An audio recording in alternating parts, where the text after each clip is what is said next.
నుంచండి video తీయాలి, photo నుంచండి, అక్కడ నుంచండి.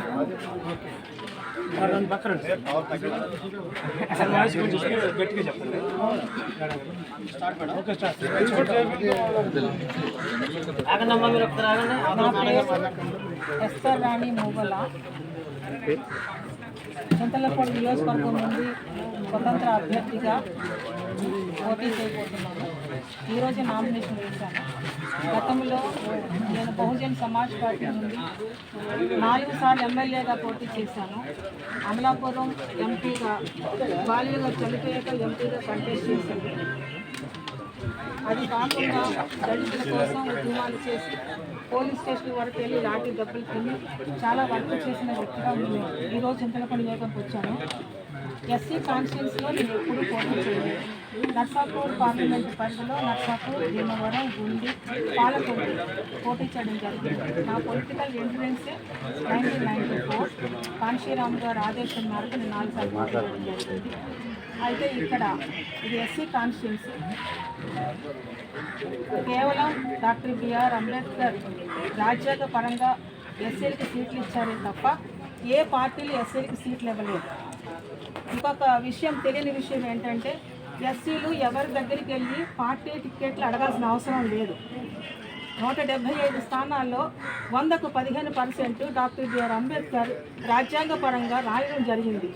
కానీ ఇప్పటికి కూడా ఈ ఎస్సీలు కూడా పార్టీల దగ్గరికి వెళ్ళి టికెట్లు తీసుకోవడం జరుగుతుంది. నేను పార్టీలు వ్యతిరేకించట్లేదు, కానీ ఒకనొకప్పుడు ఈ చింతలపూడి నియోజకవర్గంలో కోటగిరి విద్యార్థులు ఇండిపెండెంట్గా పోటీ చేసి పార్టీలో జాయిన్ అవ్వడం జరిగింది.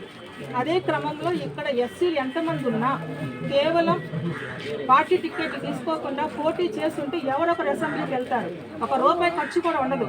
కానీ ఈరోజు అన్ని పార్టీలు వైఎస్ఆర్, తెలుగుదేశం, కాంగ్రెస్ వేల రూపాయలు వెచ్చించి ఈరోజు ఎవరైతే ఎమ్మెల్యేలు పోటీగా చేస్తున్నారో వాళ్ళ ఎమ్మెల్యేలు వాళ్ళ చేతిలో పెట్టుకుని ఈరోజు వాళ్ళే తిప్పుకుని ఓట్లు వేయిస్తున్నారే తప్ప నిజమైన ప్రజాస్వామ్యం ఇక్కడ లేదు.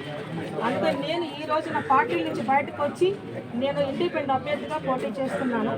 ఇక్కడ చింతలపూడి నియోజకవర్గంలో ఓటుకి 2000 ఇస్తున్నారు. ఆ 2000 రూపాయలు డివైడ్ చేస్తే 1800 రోజుల్లో రోజుకు ₹1 పడింది. ఇది ప్రజలు గమనించాలి. ఈరోజైతే మద్యంతో, సారాతో, డబ్బులతో, పలావులతో మనుషులను విధంగా కూలికి తీసుకొస్తున్నారు. ఇదే జనం కాంగ్రెస్, ఇదే జనం వైఎస్ఆర్, ఇదే జనం తెలుగుదేశం, ఇదే జనం జనసేన. ఇది జరుగుతుంది. ప్రజాస్వామ్యబద్ధంగా ఈ రోజు చదువుకున్న మహిళగా నేను చింతలపూడి నియోజకవర్గం నుండి ప్రజల దగ్గరికి వెళ్ళి అన్ని విషయాలు తెలిపి నేను ఎమ్మెల్యేగా ఎంటర్ అవుతున్న నేను ప్రజలకు తెలియజేస్తున్నాను. ఇక్కడ ఓటుకి డబ్బులు ఇస్తున్నారే తప్ప రోడ్లు లేవు, డ్రైనేజ్ సిస్టమ్ లేదు, పైపు లైన్ లేవు, సబ్స్టేషన్స్ లేవు, ఉద్యోగాలు లేవు. అన్ని ఉద్యోగాలని కూడా ఇప్పుడు చేస్తున్న వారికి కూడా జీతాలు లేవు. రిటైర్ అయిన వారికి పర్మనెంట్గా వారికి వచ్చే రాయితీలు కూడా ఇవ్వని పరిస్థితి ఉంది. కనుక ఈ చింతలపూడి నియోజకవర్గాన్ని ప్రజలను స్పందింపచేసి ఏదైతే అన్యాయం జరుగుతుందో చింతలపూడి నియోజకవర్గంలో నేనైతే రోడ్లు వేస్తానని, డ్రైనేజ్ సిస్టమ్ పెడతానని, సబ్స్టేషన్ నిలుపుతానని, హాస్పిటల్ 100 పడకల హాస్పిటల్ లేదు, ఇక్కడ పెట్టారు కానీ ఇంతవరకు ఓపెన్ అవ్వలేదు. అనేక మంది మహిళా పోలీసులు ఇక్కడ పని చేయాలా, రోడ్లు చూస్తే దయనీయమైన పరిస్థితులు ఉన్నాయి. కనుక నేనే ఎమ్మెల్యేనైతే మరొక హైదరాబాద్ చేస్తానని ప్రజలకు వాగ్దానం చేస్తున్నాను. జై భీమ్, జై భారత్.